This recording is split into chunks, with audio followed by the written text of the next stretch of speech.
Salut à toutes et à tous, les amis, on se retrouve pour la review de Friday Night SmackDown du 29 septembre 2023, donc le dernier SmackDown en date, l'avant-dernier SmackDown en date avant Fastlane. Donc, pour ouvrir le show, on a une petite promo donc, de Jimmy Uso, Paul Heyman et Solo Sikoa qui ont donc tout simplement dit que John Cena et AJ Styles n'étaient pas là le soir même, donc c'était quand même assez intéressant de le faire comme ça, mais la WWE c'est peut-être un petit peu foiré en s'en venir.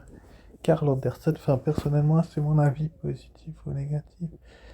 Je vais rester sur du positif parce que j'aime beaucoup les stars de la Bloodline, mais on les a quand même assez, enfin on les a pas vus dans ce show, c'est pas faux, mais bon, on commence le show avec cette promo là, puis on a un Karl Anderson contre Jimmy Uso. Est-ce que ce match a besoin d'avoir lieu dans ce show-là? Sincèrement, les amis, je me pose la question des fois de comment la WWE font pour faire des matchs où il n'y a pas vraiment d'intérêt. Bon, Carl Anderson veut venger AJ Styles et Luke Gallows qui ont été blessés par la Bloodline. Pourquoi pas ça, je veux bien. Surtout AJ Styles, enfin, ils peuvent venger AJ Styles. Mais bon, on se doutait bien que Jimmy Uso, étant sur la carte du prochain pay-per-view, allait bien évidemment s'en sortir. Enfin, quand je dis s'en sortir, c'est-à-dire on aurait été étonné de voir Carl Anderson gagner cette rencontre, quoi. Donc c'est quand même assez surprenant. Donc le fait est que finalement Jimmy Uso va remporter cette rencontre et après ils vont s'attaquer à Carl Anderson avec Solo Sikoa jusqu'à qu'il quitte sur la rampe et il va se prendre une claque monumentale de Michin Mieim Jimmy Uso et ça va se finir avec un Jimmy au sol, après il va attaquer ton show, enfin bref, on les a quand même pas mal vus. Ensuite, après, donc, on a eu le droit, bien évidemment, après ce petit point positif de la Bloodline, au Grayson Waller Effect, avec mon invité, le Almighty, le tout-puissant Bobby Lashley. Donc, euh, aussi, Grayson Waller, pardon, va demander à Bobby Lashley pourquoi il prend pas une équipe comme la sienne avec Austin Theory, qui est une équipe de gagnants au lieu d'être avec des perdants. Euh, C'est à quoi, excusez-moi, c'est à quoi Lashley va répondre qu'il n'a pas spécialement besoin d'une équipe de mecs comme Grayson Waller et Austin Theory. Et puis finalement, donc les Street Profits vont arriver et Lashley va s'en aller et il va leur dire prove it. Donc prove it, ça veut dire prouvez que vous avez droit à une seconde chance. Et donc, c'était quand même assez intéressant que ce Grayson Waller effectue. Enfin bref, c'est un point de note parce que j'ai hâte de voir la suite. Et ensuite, après, donc, on a enchaîné avec Austin Theory contre Cameron Grimes. Cameron Grimes qui est revenu un petit peu pour perdre, excusez-moi l'expression. Mais je trouve que de prendre les gens pour des bleus, c'est assez dommageable. Cameron Grimes avait un talent et un potentiel hors norme à la NXT. Et comme vous pouvez le constater lorsque je fais des reviews de NXT ou des vidéos pronostiques de pay-per-view, les matchs sont quand même assez bons. Mais là, ils sont en train un petit peu de le gâcher. Je trouve ça assez dommageable quand même de gâcher un lutteur comme Cameron Grimes. Ils devraient le remettre à NXT.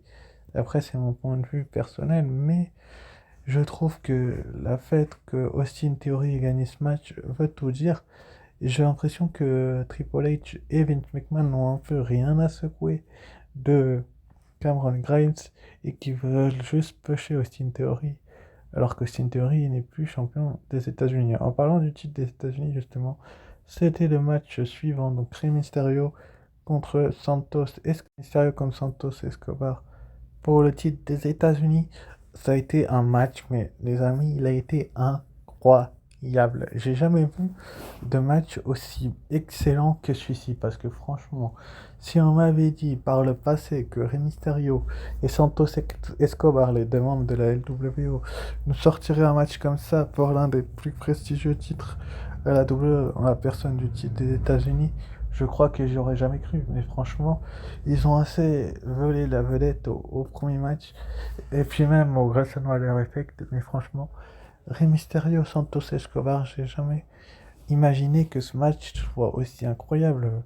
Franchement, on en redemande des matchs comme ça, parce que franchement, les deux hommes n'ont pas démérité du tout, que ce soit l'un ou que ce soit l'autre, il n'y a eu aucun des deux qui a démérité, donc c'est quand même une bonne chose que la double fasse en sorte que Rey Mysterio et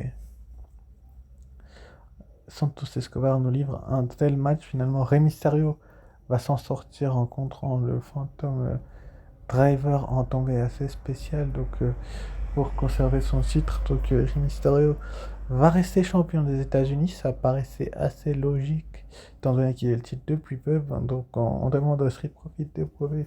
Du côté de Bobby Lashley, les Street Profits vont donc attaquer Rey Mysterio et Santos Escobar après leur match. Donc bien évidemment qu'ils étaient épuisés et qu'ils allaient se faire démolir. Ça, c'était certain que ça allait arriver. Donc c'était quand même une bonne chose qu'ils nous fassent ça. Donc on va voir les Street Profits qui vont avoir les bras levés pour célébrer un petit peu par Bobby Lashley qui a aussi mis un coup de coude à Wade et Mendoza. Donc c'était quand même assez excellent. Mais bon, la rivalité donc entre la LWO et les Street Profits est loin d'être finie, j'ai l'impression. Après, c'est que mon avis personnel. Donc on va avoir Rey Mysterio qui va être interviewé en coulisses chez le médecin à l'infirmerie avec Santos Escobar. Et donc ils vont tout simplement, on va leur demander de leur réaction sur l'attaque des Street Profits et de Bobby Lashley. Et Rey Mysterio va réfugier Bobby Lashley et les Street Profits dans un match à 6. Donc qui sera avec Mysterio et Escobar? Est-ce que ça sera Wade ou Mendoza? On verra bien. Et donc on est revenu ensuite après sur la signature cette semaine de Jade Cargill du côté de la WWE. Donc Jade Cargill qui est une catcheuse hors norme et qui a énormément de potentiel. Pour ceux qui ne la connaissent pas, je vous invite à aller regarder une autre fédération qui est aussi bien que la WWE pour certains shows. Mais bon, on enchaîne tout de suite avec ensuite les vidéos promotionnelles de retour de Pretty Deadly. Donc Kate Wilson qui essaye de passer le relais à Elton Priest alors qu'il est blessé. Enfin, personnellement, j'en ai un peu rien à secouer. J'en ai un peu rien à secouer de ce segment. Donc ensuite, après, on a enchaîné avec le Women's Match. Donc Charlotte Flair contre Bayley. Donc Charlotte Flair qui va défier avant le match Io Sky, après sa victoire sur Bailey, une fois que j'aurais battu Bailey, je défie Io Sky pour son titre du côté de Fastlane. Bon, ça n'a pas manqué, Bailey s'est un petit peu moqué de Charlotte Flair avec des atémies faisant des wous et des petits pas comme Charlotte Flair aime les faire. Mais ça va énerver Charlotte, donc elle va lui foutre un énorme spear. 1, 2 et 3, et donc Charlotte Flair finalement va remporter cette victoire. Ça paraît tout à fait logique étant donné ce qui s'est passé la semaine dernière que Charlotte soit mise en avant à ce point-là. Mais bon, est-ce que la WWE sait ce qu'elle fait? J'en suis pas certain. Ce qui est sûr, c'est que on voit bien que du côté de la WWE, il y a tout ce qui est nécessaire pour voir des grands matchs du côté de la division féminine. Mais bon, je trouve que Bailey, le fait qu'elle perde tous ses matchs, ça fait quand même assez beaucoup de choses décevantes. Donc c'est décevant de voir ça finalement, Charlotte Flair donc qui remporte cette rencontre. Mais bon, on s'en doutait un petit peu que Charlotte allait gagner, hein, qu'ils n'allaient pas la faire perdre, étant donné ce qui s'était passé avec Bailey. Donc est-ce que c'est pour mieux construire une Charlotte Flair mise en avant? C'est pas trop. Donc finalement, le match control va vouloir mettre fin à Charlotte Flair, mais Asuka va arriver, il va demander une opportunité au titre en japonais. Bailey va accepter le match au nom d'Io Sky. Bon, je sens la fin de Match Control. Je vois pas trop pourquoi Bailey prend ses aides en prenant les décisions à la place de Io Sky. C'est Io Sky la championne, non? Que sache, enfin bref. Suite après, donc, on a une petite promo de John Cena qui était assez rapidement interrompue par la Bloodline. Donc, la plupart des points du show que je vous ai parlé, Charlotte contre Bailey, c'est positif. Le match d'avant, ça l'a été aussi. Il y a quand même eu certains segments que j'ai hâte de voir la suite. Bon, LA Knight en équipe avec John Cena. Franchement, LA Knight qui vient sauver John Cena, c'est exceptionnel, c'est excellent ce que la WWE nous a fait là. Parce que je pense pas que la WWE aurait pu faire autrement que de faire en sorte que LA Knight soit de retour à ce SmackDown-là.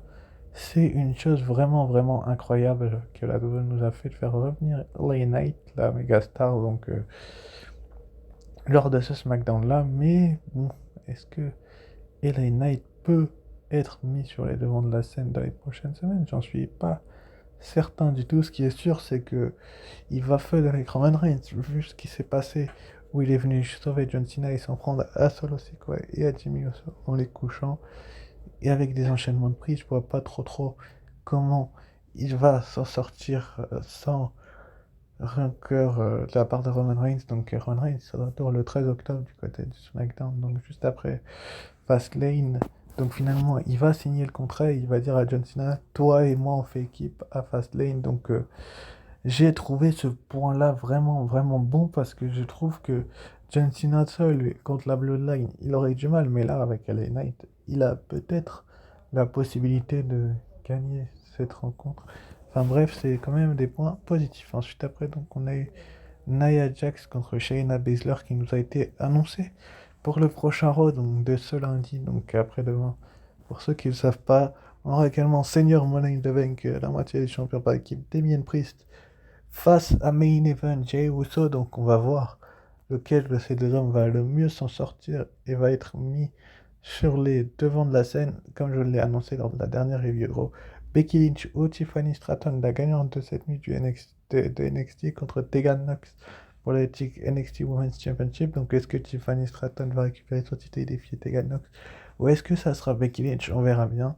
On aura également une signature de contrat entre Gunther de Ring General et Thomas Ciampa pour le titre intercontinental. Donc ça sera sans doute la rencontre du côté de Fastlane. Et il y a quelques minutes, on nous a aussi annoncé Xavier Woods contre Ivar des Viking Raiders. Donc on va bien voir si ça sera aussi bon que le match avec Kofi Kingston des dernières semaines. Et donc pour le prochain SmackDown, donc le dernier avant Fastlane la semaine prochaine, donc on a eu d'annoncer le Judgment Day qui sera de retour, donc Damien Priest et Finn Balor, les champions par équipe incontestés de la WWE, seront bien présents pour faire leur preuve juste avant le pay-per-view. Et on aura aussi Dragon Lee face à Austin Theory, donc le premier match de Dragon Lee du côté de SmackDown contre Austin Theory. Donc on va bien voir si la WWE a quelque chose à prouver à Dragon Lee ou si ils vont se tromper. Et ensuite du côté de Fastlane, donc la semaine, pas aujourd'hui, donc dans une semaine, du côté de Fastlane, donc on a sur l'affiche bien évidemment John Cena qui est un petit peu sur l'affiche, et bien évidemment c'est logique qu'il aura un match. Donc John Cena et LA Knight, c'est les matchs annoncés bien évidemment pour le moment, face à Solo Sikoa et Jimmy Uso. Donc est-ce que Jimmy et Solo vont s'en sortir? On verra bien. On aura également donc Io Sky qui va remettre son titre féminin en jeu contre Asuka et Charlotte Flair. Est-ce que une des deux peut détrôner Io, ou est-ce que Io va continuer de régner sur la division féminine de SmackDown? On verra bien ce que la WWE nous réserve dans les prochaines semaines. Et également d'annoncer, on a le Last Man Standing match pour le World Heavyweight Championship entre Seth freaking Rollins et Shinsuke Nakamura. Est-ce que Rollins peut survivre à Shinsuke Nakamura et enfin mettre un fin à cette rivalité et passer à autre chose? Ça, on verra bien ce qui se passera dans les prochaines semaines. Lors du pay-per-view, je vous ferai bien évidemment une vidéo politique de Fastlane la semaine prochaine. Je vous dis à très vite pour une review de Raw. Ciao, bye. À très vite pour la review de NXT Stand et NXT No Mercy. Lundi sans doute ou dimanche soir. Sur ça, je vous dis ciao, bye et à très vite pour de nouvelles vidéos.